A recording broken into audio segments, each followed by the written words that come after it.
My sister-in-law said my children were disruptive and shouldn't attend family gatherings. I agreed and kept them home. The next month, family events started getting cancelled until one relative asked my husband why. Turns out, the words came through text message, which somehow made them worse. Your kids are just too disruptive for family gatherings. Maybe it's best if you sit the next few out. I read it 3 times sitting in the Target parking lot, my 4-year-old twins humming in their car seats behind me, before the words actually sank in. The message was from Natalie, my sister-in-law, sent in that casual way people deliver cruelty when they think they're being helpful. No phone call. No conversation. Just a digital slap across the face while I was loading groceries into my trunk. My husband Kyle's family had always been close-knit, the kind that gathered every month for birthdays, barbecues, and random Sundays that someone decided needed celebrating. When Kyle and I got married 7 years ago, I'd loved that about them. My own family was scattered across 3 states, seeing each other maybe twice a year if we were lucky. The Brennan clan felt like winning the lottery. Natalie had married Kyle's older brother Derek 9 years ago, 2 years before Kyle and I even met. She'd been part of the family longer, knew all the inside jokes, understood the unspoken hierarchy. I'd always sensed her measuring me, finding me slightly lacking in ways she never quite articulated. But this was different. This was my children. The twins, Mason and Emma, were energetic, sure. They were 4. They ran when other kids walked, laughed louder than library voices, asked 10,000 questions about everything they encountered.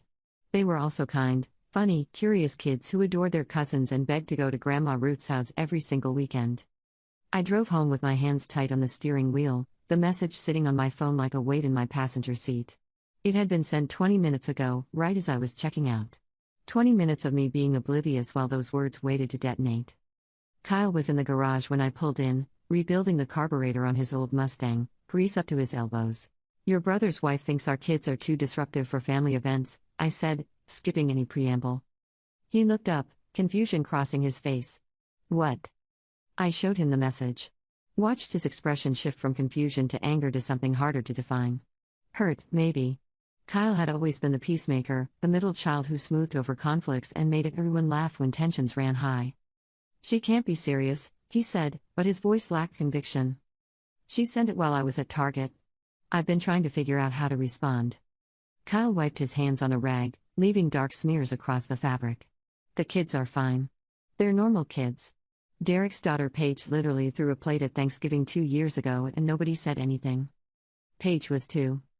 And our kids are 4. What does she expect, miniature adults? I leaned against the workbench, feeling something cold settle in my chest. What if everyone feels this way? What if they've all been talking about it and she's just the only one willing to say something? Then they're all wrong, Kyle said firmly. But I could see doubt flickering in his eyes too. We talked about it that night after the twins were asleep, going in circles between anger and hurt and confusion. Kyle wanted to call Derek immediately, have it out, defend our children's honor like we were living in some kind of family drama. I wanted something different. What if we just agree? I said. Kyle stared at me. What? What if we just say okay, you're right, we'll keep them home. See what happens. That's insane. We're not keeping our kids away from family because Natalie's being ridiculous. But I could see the idea taking root in his mind even as he protested. The challenge of it. The curiosity about what would actually happen if we called her bluff. I texted Natalie back the next morning, my coffee growing cold as I typed and deleted and retyped. You're probably right. We'll sit out the next few gatherings. Thanks for being honest. Her response came fast. I think that's for the best. See you soon. The exclamation point made my jaw clench. Derek's birthday barbecue was the first event we missed. It was scheduled for 2 weeks later, the kind of afternoon affair that usually stretched into evening, with too much food and long games and Derek's terrible playlist that somehow always included 3 Jimmy Buffett songs. Are you sure about this? Kyle asked that morning, watching the twins chase each other around the backyard. No, I admitted. But I want to see if anyone notices. If anyone cares. His mom Ruth called around 2 that afternoon. Where are you guys? Derek keeps asking. We couldn't make it today, Kyle said, his voice carefully neutral. Something came up with the kids. Is everything okay? Are they sick? They're fine, Mom. We just thought it was better if we stayed home this time. A pause. Did something happen? No, nothing happened. We'll catch the next one. When he hung up, his hand was shaking slightly. The Brennan family didn't miss gatherings. You showed up even if you were sick, even if you'd had a fight with someone, even if you had somewhere else you desperately wanted to be. Absence was noticed. Absence meant something. Ruth's birthday dinner was 3 weeks later. Another text to say we wouldn't be there. This time Ruth called immediately, her voice tight with concern that edged toward accusation. Kyle, what's going on? You've missed 2 events now. Your father is starting to worry. We're fine, Mom. Just busy with the kids. Too busy for family? The question hung between them, weighted with years of Brennan family values and expectations. Family came first. Family was everything. Family showed up. The kids can be a lot, Kyle said carefully. We thought maybe it was easier if we took a break from the big gatherings. Easier for who? They're 4 years old. Kids are supposed to be energetic. Your father and I certainly never minded. But she didn't push further, and when we hung up, I could hear the confusion in her silence. The monthly family game night was next. Usually hosted at Derek and Natalie's house, with card tables set up in the living room and kids running wild upstairs until someone inevitably cried about a stolen toy or disputed game rule. I sent my regrets to the family group text, citing the twins' bedtime routine. Natalie responded with a thumbs up. Nobody else said anything. 4th of July was a Brennan family institution. Kyle's parents owned a lake house 2 hours north, and every year the entire extended family converged for a long weekend of swimming, fireworks, and Ruth's famous potato salad that she refused to let anyone else make. We'd never missed it. Not in 7 years of marriage. We're really not going? Kyle asked a week before, and I could hear the waver in his voice. Do you want to go? I want people to ask why we're not going.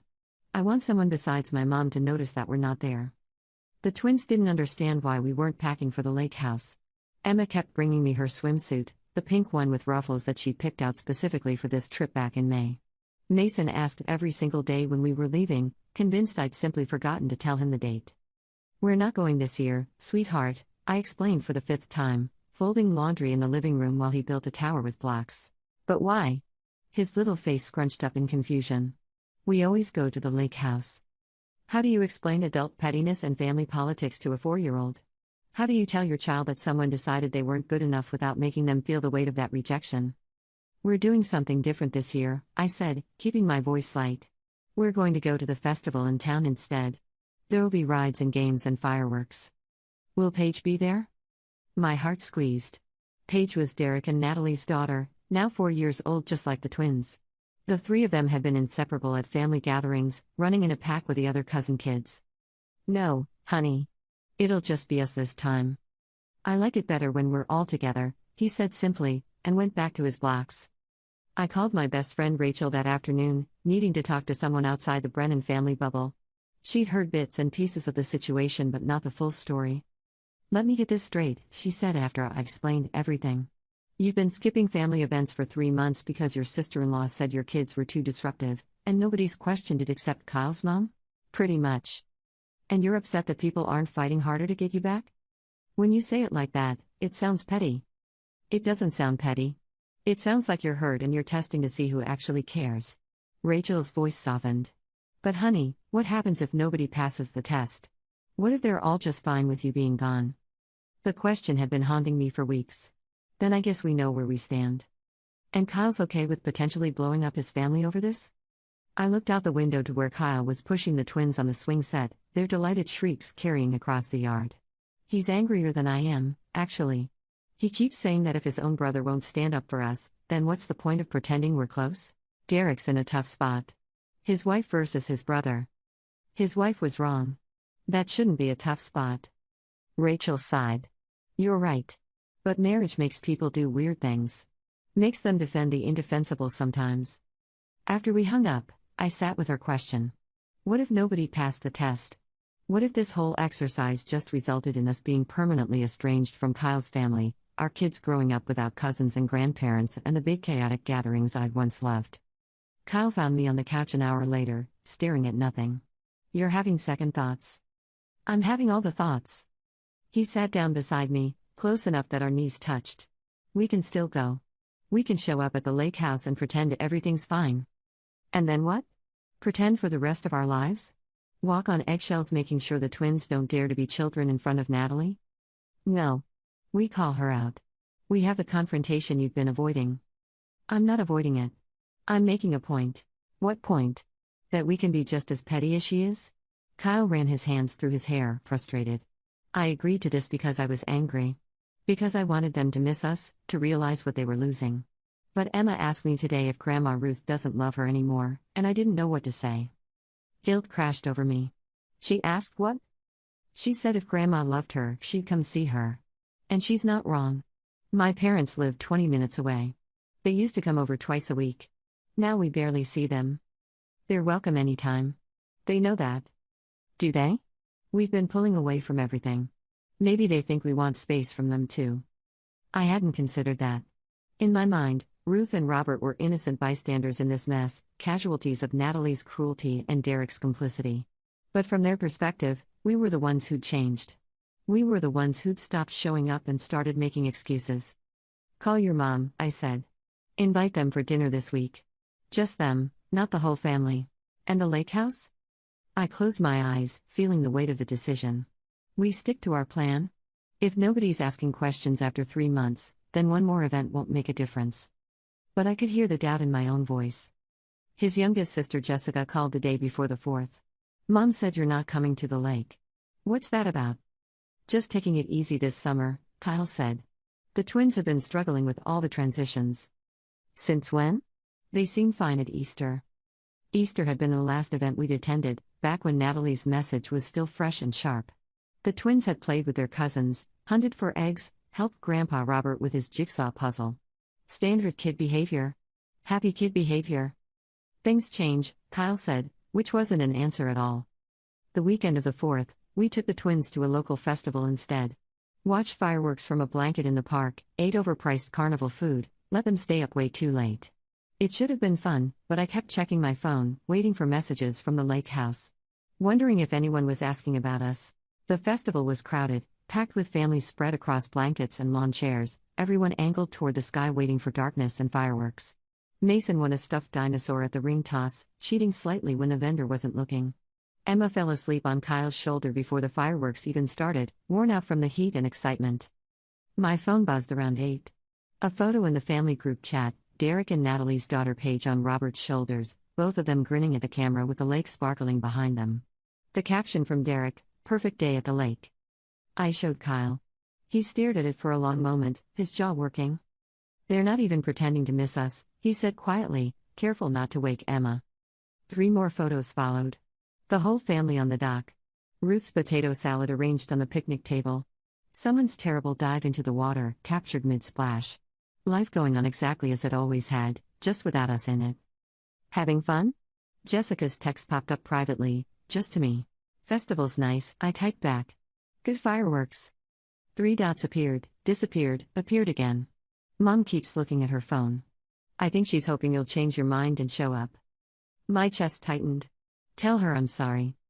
Tell her yourself. Call her. But I didn't. Stubbornness or pride or just exhaustion with the whole situation, I let the moment pass. Watched the fireworks explode overhead in cascades of red and gold while my daughter slept and my son cheered and my phone stayed silent in my pocket. Kyle had been keeping a mental tally. When Ruth called on Sunday evening, he was ready with a count. That's 5 events, Mom, he said when she asked about Uncle Frank. 5 family gatherings in 5 months that we've missed. And you want to know what's really interesting? Only you and Jessica have asked us about it directly. Ruth's voice came through the speaker, strange and tight. Kyle, your Uncle Frank asked about you today. Wanted to know if you were upset about something. Why would he think that? Because you weren't here. Because you haven't been anywhere since April. What am I supposed to tell people? Kyle looked at me across the living room, where I was braiding Emma's hair while she watched cartoons. Tell them we're taking a break from the big gatherings. The kids needed some downtime. That doesn't make any sense. Kids love the lake house. Maybe they love it too much. Maybe we all needed some space. Ruth made a frustrated sound. Space from what? Your family? Kyle, you're starting to worry me. If something's wrong, you need to tell me. Nothing's wrong, Mom. But something was wrong, and we both knew it.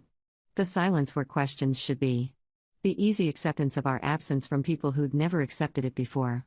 The way Natalie's thumbs up emoji had appeared in the group chat over and over, agreeing with our excuses, supporting our decision to stay away. Ruth and Robert came for dinner on Tuesday.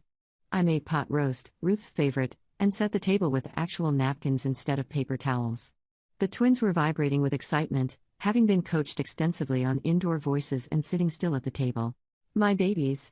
Ruth swept both twins into a hug the moment she walked in, holding them like she hadn't seen them in years instead of weeks. Robert stood in the doorway looking uncomfortable, holding a bottle of wine and a stuffed animal for each twin. Dinner was strange. We talked about everything except the obvious: Ruth's garden, Robert's golf game, the twins' swimming lessons. Surface conversation that felt like walking on ice, each of us afraid to put weight on the real issues. It was Emma who broke first. "Grandma, are you mad at us?" Ruth's fork clattered against her plate. "Mad? Sweetheart, no. Why would you think that?" "Because you don't come see us anymore. And we can't come to your house." "You can always come to our house," Ruth said, her voice thick. She looked at Kyle, then at me. "They think they can't come over?" "We haven't told them that," Kyle said carefully. "But they're smart enough to notice we're not going to family things anymore." "Why?" Robert asked, his voice gruff. "And don't give me that line about the kids needing downtime. What's really going on?" Kyle and I exchanged a look. We'd agreed not to throw Natalie under the bus to his parents, to let them come to their own conclusions. But sitting there with Emma's confused little face and Ruth's barely contained tears, the plan felt cruel. "Someone suggested the twins were too disruptive for family events," I said carefully. "We were told it might be better if we took a break from the gatherings." Ruth's expression went from confused to furious in seconds. "Who suggested that? Does it matter?" "Yes, it damn well matters." Robert almost never swore. "Was it Natalie?" The silence was answer enough. Robert stood up from the table, his chair scraping loudly. "That girl has had an opinion about everything since the day Derek brought her home. Always organizing, always improving, always knowing better than everyone else. But this," he shook his head. "This crosses a line." "Robert, sit down," Ruth said quietly. "Getting angry won't help." "Won't it? Our grandchildren think they're not welcome at family events. Our son has been missing from our lives for months. I think anger is pretty appropriate right now. We're not trying to cause problems," Kyle started, but his father cut him off. "You're not causing problems. You're revealing them. There's a difference." He sat back down heavily. "Why didn't you tell us?" "Because we wanted to see if anyone would notice," I admitted. "If anyone would care enough to ask why we were gone." "Of course we noticed." Ruth's voice broke. "We just thought, I don't know what we thought. That you were overwhelmed. That we were being pushy. Jessica said maybe you needed space to figure things out as a family of 4, and that made sense. New parents need time to adjust." "We're not new parents anymore, Mom. The twins are 4. "I know that." Ruth wiped her eyes. "But you'd never excluded us before, so I thought it must be something we did." "Something I did." The guilt was crushing. This had been about Natalie, about Derek, about the extended family's willingness to let us disappear. Ruth and Robert had been collateral damage. "I'm sorry," I said. "You didn't do anything wrong. We should have talked to you directly." "Yes, you should have." Robert's anger had shifted to something sadder. "But I understand why you didn't. Sometimes you need to know who'll fight for you without being asked." After they left, the twins tucked into bed with extra hugs from their grandparents. Kyle and I cleaned the kitchen in silence. The dishwasher hummed. The faucet dripped. Outside, crickets sang in the summer darkness. "Dad's going to say something to Derek," Kyle finally said. "I know. This is going to blow up the whole family. Maybe it needs to." He turned to face me, dish towel in hand. "Do you really believe that? That breaking everything apart is worth proving a point?" I thought about Emma's question, Ruth's tears, the way Robert had looked when he realized his grandchildren thought they weren't wanted. I don't know anymore. I thought I was protecting our kids. Making sure they knew they didn't have to change to be acceptable.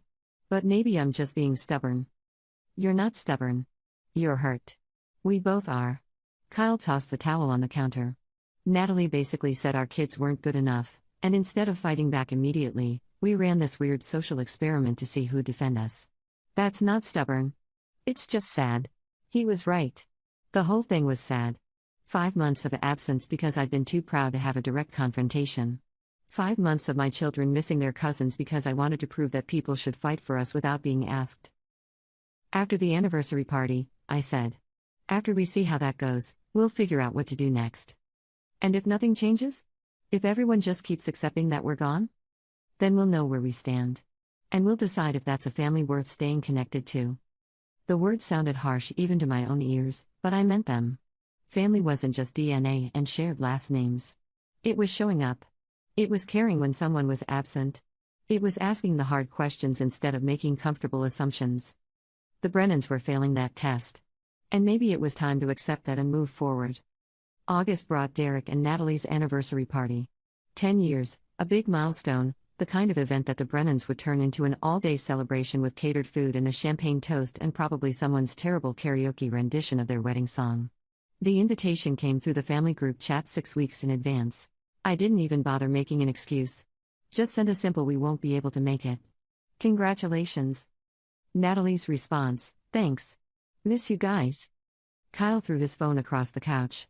"She doesn't miss us. She's happy we're gone." "I know. So what's the point? What are we proving?" I didn't have a good answer. The experiment had taken on a life of its own, and now we were trapped in it, waiting for something to break. Jessica called again the week before the party. "Okay, seriously, what's going on with you and Derek? Did you guys fight or something?" "No fight," Kyle said. "Why?" "Because you've missed everything since Easter and Mom is losing her mind trying to figure out why. Dad had some kind of conversation with Derek last week and now there's this weird tension. She thinks you're mad at her." "I'm not mad at anyone." "Then come to the party. Derek specifically asked if you were coming." Kyle's hand tightened on the phone. "What did you tell him?" "That I didn't know. That you've been weird and distant and nobody knows what's happening with you guys." "And what did he say?"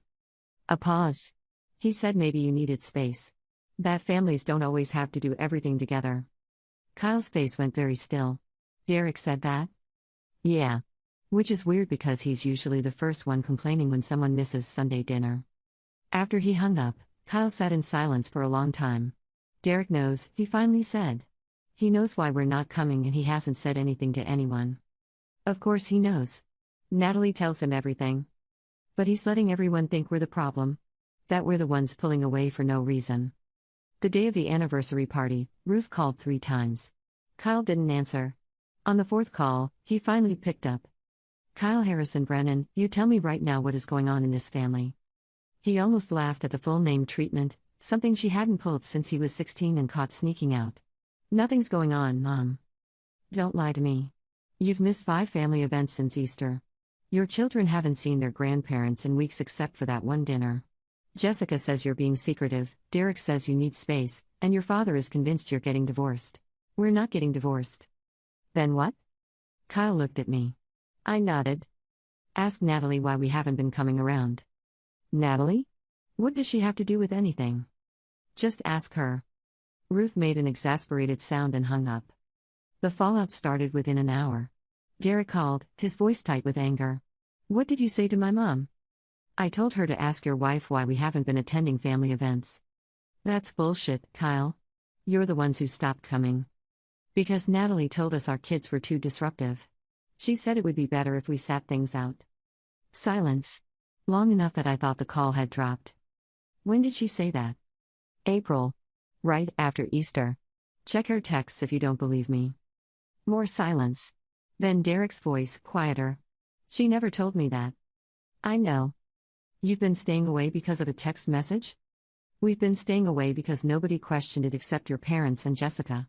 Nobody else seemed to care that we weren't there. Your wife literally sent thumbs up emojis every time we said we couldn't make it. How is that supposed to make us feel?" Derek hung up without responding. Jessica called 20 minutes later. "Oh my God, Kyle. Mom is on the phone with Natalie right now and I can hear her from upstairs." "What happened?" Kyle explained the text, the decision to stay home, the months of silence. Jessica listened without interrupting. "Nobody knew," she finally said. "I swear to God, Kyle, nobody had any idea.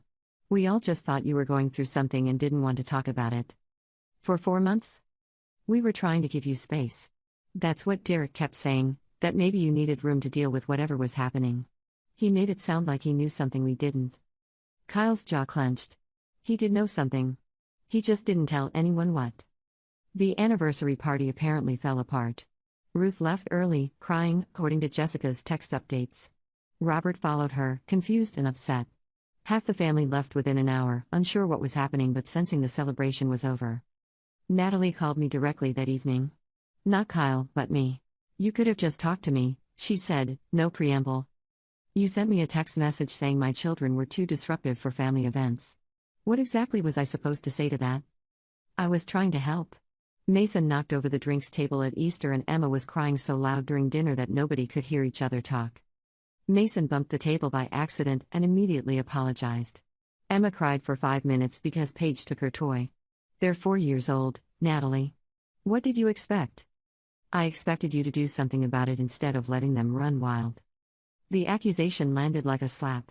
My children are not wild. They're normal, energetic kids having fun with their cousins at family events. If that bothered you so much, you should have talked to me face to face instead of sending a passive-aggressive text and then pretending everything was fine for 4 months. I thought you'd get the hint and start managing them better at events. I didn't think you'd just stop coming. You literally told me it would be best if we sat things out. I didn't mean forever. I laughed, sharp and bitter. What did you mean then?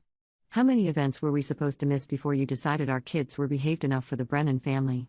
6 months? A year? Until they were teenagers and knew how to sit still and quiet like proper little adults? You're being dramatic. I'm being a mother. And honestly, Natalie, the most telling part of this whole thing isn't even your text. It's that when we stopped coming, you were fine with it. You never asked us back. Never checked if we were okay. Just gave me thumbs up emojis and went on with your parties like we'd never existed. She didn't have an answer for that. Ruth showed up at our house the next morning, unannounced, looking like she'd been crying all night. I let her in while Kyle was giving the twins breakfast. I owe you an apology, she said, standing in our living room like she'd never been there before. I should have asked more questions. Should have known something was wrong. It's not your fault, I said, meaning it. We chose to handle it this way. By disappearing? By letting me think my son didn't want to be around his family anymore? Her voice cracked. Do you know what that's been like? Wondering what I did wrong? What any of us did wrong. Kyle came out of the kitchen, the twins trailing behind him. Emma ran straight to her grandmother, wrapping small arms around Ruth's legs. Grandma. Are you sad? Ruth picked her up, tears spilling over. I missed you so much, sweetheart. We missed you too, Emma said seriously. Daddy said we couldn't come to the lake house this year because we're too loud. Ruth's eyes snapped to Kyle. Is that what you told them? That's what Natalie told us, Kyle said quietly. I just simplified it for 4-year-old comprehension. Ruth set Emma down carefully, her face transforming from grief to fury in seconds. That girl has some explaining to do. The family meeting happened the following Sunday. Everyone gathered at Ruth and Robert's house, the same place we'd celebrated countless holidays and birthdays and ordinary Sundays. Kyle and I arrived with the twins, who immediately ran off to play with their cousins like nothing had changed. Natalie sat on the couch next to Derek, her face pale and set. Derek wouldn't look at Kyle. Ruth stood in the middle of the living room, looking older than I'd ever seen her. We're going to talk about what happened. All of it. And we're going to figure out how to fix it. There's nothing to fix, Natalie said. This is all a misunderstanding that got blown out of proportion. You told your sister-in-law that her children weren't welcome at family events, Ruth said, her voice cold. That's not a misunderstanding. I said they were disruptive. I was trying to be helpful. Helpful would have been offering to help watch them. Helpful would have been suggesting activities to keep them occupied. Helpful would have been treating them like family instead of problems to be managed. Jessica spoke up from her chair by the window. I've been thinking about this a lot since I found out. And the thing is, Natalie, you've never liked it when you weren't the center of attention at these things. When Kyle and his wife had twins, suddenly there were 2 more little kids running around, taking focus away from Paige. Is that what this was really about? That's ridiculous, Natalie snapped. This has nothing to do with attention. Then what does it have to do with? Kyle asked. Because from where I'm sitting, you decided my kids weren't good enough for family events, convinced your husband to back your play, and then sat back while my mom slowly died inside thinking we'd abandon the family.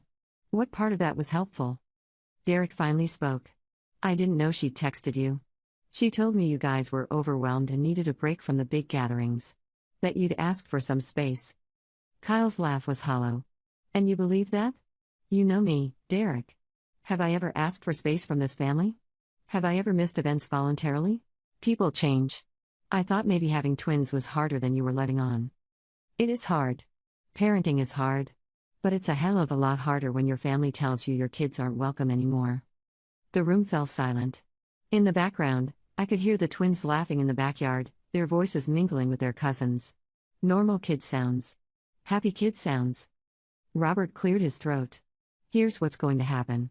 Natalie, you're going to apologize to Kyle and his wife. A real apology, not whatever you're planning to say to smooth this over. Dad, Derek started. Not finished, Robert said firmly. Derek, you're going to think about why you were so quick to believe your wife's version of events without talking to your brother. And the rest of us are going to think about why we let 4 months go by without demanding answers. He looked at Kyle and me. That includes you too. You made your point, and I understand why you did it. But you hurt your mother in the process. You hurt all of us. Kyle nodded slowly. You're right. I'm sorry, Mom. Ruth wiped her eyes. Just don't ever do it again. I don't care if someone tells you your kids are disruptive or loud or whatever else. You bring them anyway. You let me deal with anyone who has a problem. Natalie stood up abruptly. I'm not going to sit here and be lectured like a child. I was trying to make things better. Better for who? I asked. Because it wasn't better for us. It wasn't better for our kids. It wasn't better for this family. She grabbed her purse. Come on, Derek. We're leaving. Derek didn't move. You owe them an apology. I'm not apologizing for being honest about a problem everyone else was too polite to mention. Then you can leave, Derek said quietly. But I'm staying. The shock on Natalie's face would have been funny in any other context. She looked around the room, waiting for someone to back her up, to tell Derek he was being unreasonable. Nobody spoke. She left alone, the door slamming behind her hard enough to rattle the windows. The twins came running in at the noise, Emma climbing into my lap while Mason went to Kyle. Is Aunt Natalie mad? Mason asked. Yeah, buddy, Kyle said. She's mad. Because we're too loud? Ruth knelt down beside him. You're not too loud. You're perfect exactly the way you are. And anyone who says different will have to answer to me. Mason considered this seriously. Okay, Grandma. Can we have cookies now? The tension broke. Ruth laughed, still crying, and headed toward the kitchen with both twins following. The rest of us sat in the living room, trying to figure out how to rebuild what had been broken. Derek apologized privately to Kyle later that day. I didn't hear what was said, but Kyle came back red-eyed and quiet, and when Derek left he pulled both of us into a long hug. I'm sorry, he said. I should have known. Should have asked. Yeah, Kyle agreed. You should have. Are we okay? Kyle thought about it. We will be. But Derek, if you ever take her side over mine again without talking to me first, we're done. Brother or not. Derek nodded and left without arguing. Natalie didn't come to the next family gathering. Or the one after that. When she finally showed up in October, she kept to herself, speaking only when spoken to, watching the twins like she expected them to start breaking things at any moment. I didn't care. Let her be uncomfortable. Let her feel like the outsider for once. The twins ran through the house with their cousins, playing some elaborate game that involved capes and foam swords. Mason knocked over a plant in the hallway. Emma spilled juice on the carpet. Normal kid chaos that Ruth cleaned up without comment, laughing at their apologies. Your kids are great, Jessica said, sitting beside me on the porch while we watched them play in the yard. I'm sorry Natalie made you think otherwise. I never really thought otherwise, I admitted. I just wanted to see if anyone would fight for us. If anyone would notice we were gone and demand we come back. We noticed. We just handled it wrong. Yeah. You did. She smiled ruefully. At least you got a good revenge story out of it. I laughed. Is that what this was? Revenge? Wasn't it? I watched Emma tackle Mason in a pile of leaves, both of them shrieking with laughter. Watched Ruth come out with cookies for all the kids. Watched Derek help his father set up the badminton net while Kyle supervised, the two of them falling into old patterns of brotherly competition. Maybe, I said. Or maybe it was just standing up for my kids. Making sure everyone knew they belonged here as much as anyone else. They do, Jessica said firmly. And if Natalie ever suggests otherwise again, she'll have all of us to deal with. The sun was setting, painting the sky in shades of orange and pink. The kind of perfect autumn evening that the Brennans would have traditionally stretched into night, lighting the fire pit and roasting marshmallows while kids fell asleep in laps and on shoulders. Ruth announced s'mores and the twins cheered. Mason grabbed my hand, pulling me toward the fire pit. Emma jumped on Kyle's back, demanding a piggyback ride. Natalie watched from the porch, separate and alone. Derek glanced back at her but didn't move to join her. The distance between them was new, a gap that hadn't existed before all this started. I'd heard from Jessica that they'd been fighting, that the anniversary party blow-up had exposed cracks in their marriage that had nothing to do with us. Natalie's need to control everything, to manage everyone, had apparently been a problem for years. We'd just been the catalyst that brought it into the open. I almost felt bad. Almost. But then Emma laughed, loud and bright and completely unself-conscious, and I remembered why we'd done this. Why we'd stayed away and waited and let the silence speak for us. My children belonged here. They belonged everywhere. And anyone who suggested otherwise could sit alone on the porch and think about what they'd lost by trying to push us out. The fire crackled. The twins ate their weight in marshmallows. Ruth caught my eye across the flames and smiled, the kind of smile that said family, that said welcome home, that said we've got you. 4 months of absence for one perfect evening of belonging. Maybe that was the revenge. Or maybe it was just the price of making sure everyone knew exactly where we stood. Either way, we were home. And we weren't leaving again.